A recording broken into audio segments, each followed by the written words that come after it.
આ જે દ્રશ્યો છે આ દ્રશ્યો ઘણું બધું કહી જાય છે। આ દ્રશ્યો નથી જોવા, આ દ્રશ્યો નથી બતાવવા, પણ તેમ છતાં પણ સામે આવે છે। આમાં વાંક ગણવો, આમાં તો કોનો ગણવો? એ નબીરાનું બેફામ બનીને જે અકસ્માત કરે છે કે પછી એ નબીરાને પીળો પરવાનો આપનાર કે તમે કોઈના પણ જીવ લઈ શકો છો એ ટ્રાફિક પોલીસનો એ દર વખતે કોઈ પણ શહેર હોય, અમદાવાદ, રાજકોટ, વડોદરા, સુરત, એક પણ શહેર બાકાત નથી કે જ્યાં આવા દ્રશ્યો આપણે ન જોયા હોય, જ્યાં આવી કરુણાંતિકાઓ આપણે ન જોઈ હોય। એક માં પોતાના દીકરાને ઉઠાડવાનો પ્રયત્ન કરે છે કે બેટા જાગી જા। 25 તારીખે એનો વર્ષગાંઠ, એનો જન્મદિવસ હતો, એની વર્ષગાંઠ હતી, કેવા ધામધૂમથી એનો જન્મદિવસ ઉજવવાના એમણે અભરખા સજાવ્યા હશે, પણ આજે જ્યારે એ દીકરાને અંતિમ વિદાય આપવાનો વારો આવે અને એ પણ એક નબીરાના કારણે, એક રફતારના રાક્ષસના કારણે, ત્યારે એ પરિવારની ખોટ શું છે એ કદાચ સમજી શકાય એમ નથી। એ કદાચ આપણે અનુભવી શકીએ, પણ એ પરિવાર જે અત્યારે જે દુઃખમાંથી પસાર થઈ રહ્યો છે, એ પરિવારની જે વ્યથા હોય એ કદાચ સમજી શકે એમ નથી। અને એમાં પણ અમદાવાદની પોલીસ તો જરાય સમજવા જ ન માંગતી હોય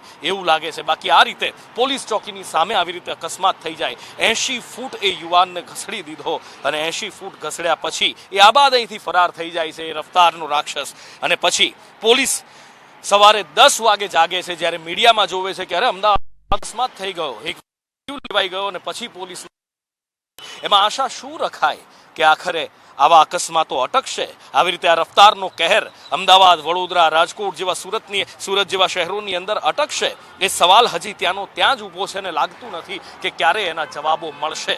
કારણ કે અમદાવાદ પોલીસ અથવા તો કોઈ પણ શહેરની પોલીસ, ટ્રાફિક પોલીસ હોય, એમને શેમાં રસ હોય છે કદાચ એ કહેવાની જરૂર નથી। લોકો જોવે છે, અનુભવે છે અને સારી રીતે જાણે છે, અને માટે જ આ જ રીતના દ્રશ્યો હંમેશા જોવા મળતા હોય છે। એ આક્રંદ હૃદયને કંપાવી જાય એવો આ આક્રંદ છે। આ આક્રંદ કઠણમાં કઠણ કાળજાના માનવીની પણ આંખો ભીની કરી જાય એવો આ આક્રંદ છે।